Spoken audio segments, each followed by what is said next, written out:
20 января средний взвешенный курс таджикского сомони к доллару США составил 10,26 сомони к $1. Курс сомони к рублю составил 0,14 сомони за 1 рубль. Курс сомони к евро составил 11,10 сомони за 1 евро. Средние курсы продажи наличной иностранной валюты в кредитных организациях Таджикистана составляет 1 доллар США от 10,2636 до 10,28 сомони, 1 евро от 11,1073 до 11,25 сомони, 1 российский рубль от 0,1480 до 0,1510 сомони.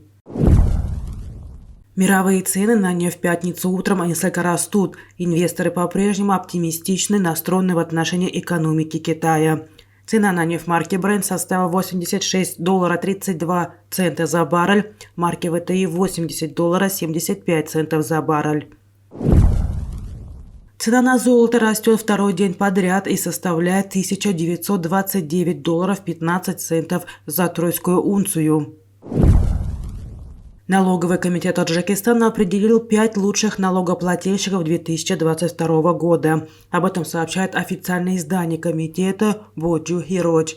По сообщению газеты ГУП «Таджик Аэронавигация» города Душанбе, ОАО «Международный аэропорт Худжанда», ООО «СП Заравшон» города Пинджикент, ООО «Металлургическая компания Анзоп» районы Айни и ООО «Газпромнефть Таджикистана» признаны лучшими налогоплательщиками в 2022 году.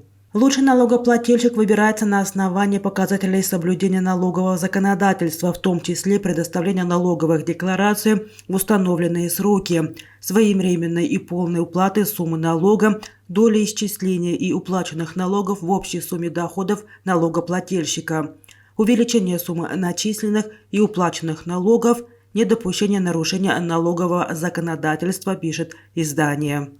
Отмечается, что вышеуказанные компании были выбраны лучшими налогоплательщиками 2022 года на основании заключения специальной комиссии налогового комитета. Наряду с объявлением лучших налогоплательщиков, налоговый комитет ежегодно публикует список компаний, которые задолжали по налогам или вовсе не выполняют свои обязательства. В последний раз в ноябре прошлого года официальное издание комитета написало, что к началу последнего квартала задолженность по налогу составила 1 миллиард 70 миллионов сомони.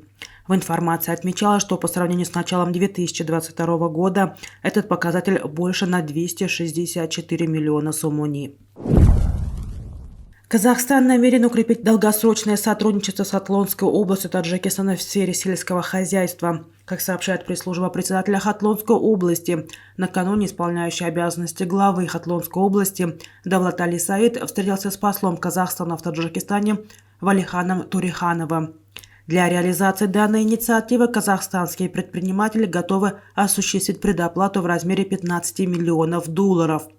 Стороны уверены, что если последовательно следовать намеченным планам, то экспорт сельхозпродукции в Казахстане может увеличиться до $45–50 миллионов.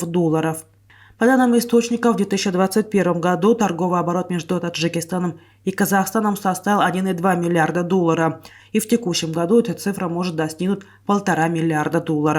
Также на встрече казахстанская сторона заинтересовалась поставками таджикских лимонов и винограда, и стороны выразили надежду на налаживание их экспорта в Казахстан.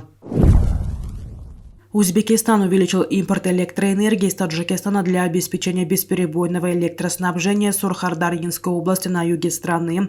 Об этом сообщила в пятницу пресс-служба областного филиала АО «Региональные электрические сети Узбекистана». В аномально холодный период начата дополнительная подача электроэнергии из соседней республики Таджикистан с целью бесперебойного обеспечения электроэнергией населения и объектов социальной сферы Сурхардарьинской области, говорится в сообщении в телеграм-канале областного РЭС. Объемы поставок не раскрываются. По данным филиала, электроэнергией из Таджикистана снабжаются 9 из 14 районов региона, остальные потребители в регионе получают электроэнергию из энергосистемы Узбекистана. Поставки таджикской электроэнергии осуществляются через ЛЭП 500 кВт Гузар-Ригар. Пакистанские и российские делегации провели переговоры о расширении энергетического сотрудничества между двумя странами. В частности, разговор идет о долгосрочных поставках нефти и природного газа в Пакистан. По сообщениям местных СМИ, в Исламабаде состоялись переговоры между делегациями двух стран в рамках российско-пакистанской межправкомиссии. Пакистан на переговорах представляет заместитель министра энергетики по нефтяной отрасли Ирана Мусаддик Масуд Малик, а российскую сторону – министр энергетики Николай Шульгинов.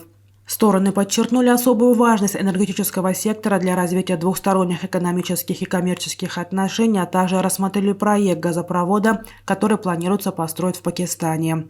После заключительного заседания, которое завершится завтра, ожидается подписание протокола между двумя странами. Иран и Евразийский экономический союз в четверг подписали соглашение о свободной торговле. Об этом сообщает агентство ИРНА. По его информации, на церемонии подписания документа присутствовали заместитель министра промышленности, рудников и торговли Ирана, руководитель организации по развитию торговли республики Алиреза Пейманпак и члены делегации ЕАЭС. Пейманпак, указывает агентство, отметил, что подписание этого соглашения может облегчить и ускорить развитие экономических и торговых отношений между Ираном и странами ЕАЭС. Он добавил, что Тегеран готов принять меры в области продовольственной безопасности с расширением сотрудничества в сельскохозяйственном секторе.